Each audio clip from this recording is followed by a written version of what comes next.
Bonsoir Jean-Michel. Une journée européenne lundi prochain pour se mobiliser contre une maladie que l'OMS décrit comme un cauchemar explosif, notamment chez les enfants. Oui.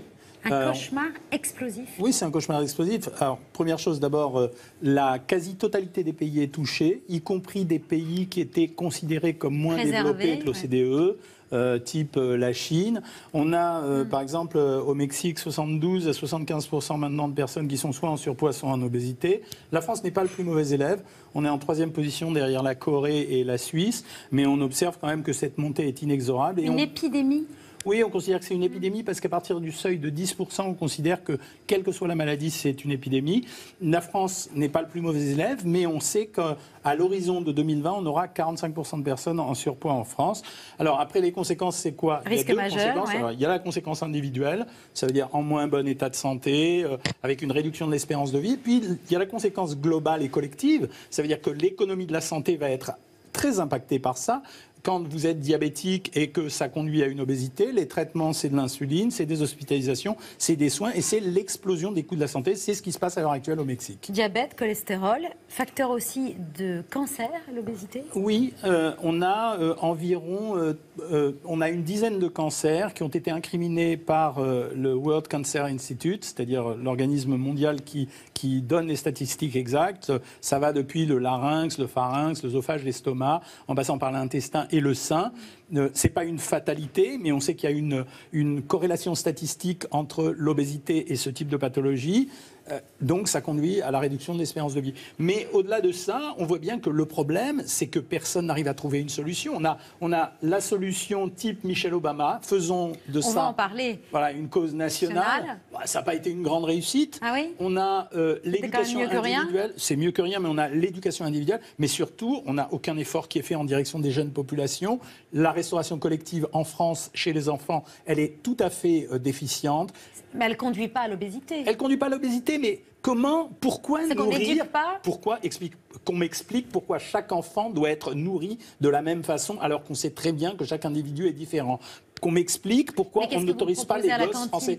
On n'autorise pas les enfants français à avoir des lunchbox. Aujourd'hui, entre les particularités alimentaires, les allergies alimentaires, les nécessités de manger différemment selon les enfants, pourquoi on a fait de la restauration collective une espèce d'entrepôt de nourrissage de gosses où tout le monde mange sa louche de haricots et de chou-fleur ou ne la mange pas, etc. Donc il y a pas la gamelle presque. Mais presque, mais c'est plus chic lunchbox quand même. Parce que tout se joue dès le plus jeune âge, on l'a bien compris. Oui. Les États-Unis l'ont bien compris. Régulièrement, ils imaginent des spots avec des campagnes choc, qui rappellent les campagnes de la prévention routière, par exemple, pour alerter les parents sur la façon d'alimenter leurs enfants. On regarde.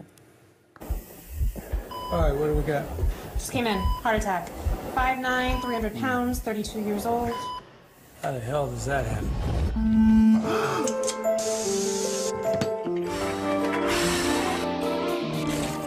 Yes, can I get a... Yeah, no, deep tissue. You have to make a change.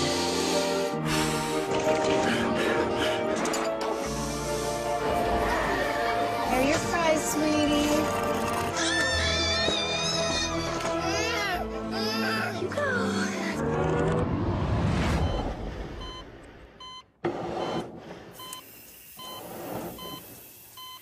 Plus culpabilisant que ça, c'est pas possible. Non. Parce que moi, j'ai revu les fois où j'ai donné des frites à mes fils. Mais ça, c'est n'importe quoi. C'est n'importe quoi. C'est n'importe quoi. Ça, c'est une technique très américaine, du bon citoyen, etc. Je trouve ça extrêmement anxiogène et on règle jamais les problèmes de nutrition comme ça. Déjà, changer l'alimentation de quelqu'un, c'est un exercice de frustration assez intense. Mais si en plus on le change dans la culpabilité et dans l'angoisse, ça marchera pas. Donc, il faut parler d'aliments autorisés. Michelle Obama, ce qu'elle a fait, ça s'appelait Let's Move. Elle est associée Barack Obama dans ses actions.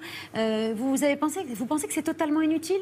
Pourtant, elle a marqué les esprits, Michelle Obama. Je pense que c'est à la fois bidon et démagogique. Je pense que c'est bidon parce que c'est utiliser la notoriété de quelqu'un pour essayer d'influencer les gens à maigrir. Et c'est démagogique parce que c'est une cause très populaire, très imagée, très bénéfique, très type les Restos du Cœur, quoi. Ça veut dire je flanque sur mon image un truc qui qui est assez positif. Mais les résultats sont bidons. Ça servira à rien qu'en France, une personnalité de premier plan Si s'engage. François Hollande commence à pédaler sur un vélo pour nous expliquer qu'il faut maigrir, je serais ravi.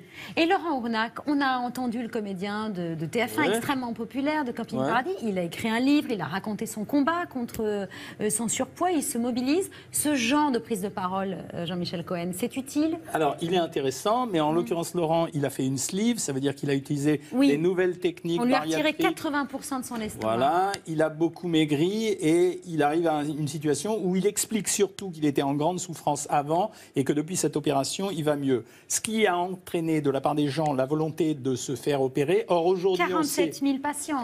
Oui, mais aujourd'hui, je veux dire, on se jette sur cette opération et on commence à évaluer différemment les résultats de cette opération, y compris le bypass, y compris la sleeve. Et on se rend compte... Le bypass, c'est qu'on coupe, en plus de l'estomac, on va dériver ou couper une partie de l'intestin. Elles ne sont pas légitimes, ces opérations? Elles sont légitimes, mais le problème, c'est qu'il y a des complications derrière qui ne sont pas celles qu'on avait envisagées au début. Et surtout, on observe des reprises de poids qui ont été, dans le cas des bypass, relativement importantes, sans arriver au poids exact. Après, il y a le rôle de la télévision. Et il y a eu une étude récente où on a repiqué les gars qui avaient maigri dans les grandes émissions sensationnelles américaines. Oui, le Biggest Loser. Alors, c'est curieux parce Ces qu'il y a eu un émissions-là. bashing régime. C'est-à-dire que les gens disent, vous voyez, ça ne marche pas. Désolé. Les régimes ne marchent pas. C'est ce qu'il disait. Il disait, mais... Tous les candidats ont repris, je crois, 70% de leur Alors, poids. j'ai fait ce genre d'expérimentation pour la télé il y a des années. Quand on est derrière une caméra, on maigrit pas pareil que quand on Exact, est... c'était pour M6, Jean-Michel. Donc, il y a une impulsion qui est donnée par la caméra. Mais ce que j'ai observé, contrairement à ce qu'il disait, c'est que les gars qui avaient perdu jusqu'à 120 kilos, ils en avaient peut-être repris 50, mais ils en avaient 70 de moins. Alors, c'est fait à l'américaine, mais si on faisait ça plus touchy, plus français, plus sympathique, plus intelligent. Des régimes télévisés ? Je pense que ça marcherait. Quand on a fait ce type de campagne, à l'époque, quand on a fait, par exemple, j'ai décidé de maigrir, on a remis en situation le sport dans les régimes. On a réussi à faire ça. C'est l'activité physique. Mais c'est un ensemble, c'est un peu de psychologie. Ça veut dire qu'il y a des gens qui sont stressés, qui mangent pour calmer leur stress. C'est un peu d'exercice physique. C'est une gestion de l'alimentation. C'est pas une restriction alimentaire. Et c'est une approche douce et aimante des gens. C'est pas une approche brutale. T'es gros, maigri, sinon t'es un peu petit. Oui, et un peu de volonté. C'est ce que racontait Laurent Détermination. Ournac. Laurent Ournac disait qu'on le regardait comme un gros qui n'avait pas de volonté et qui craquait devant un plat moi, je pondère quand même ça.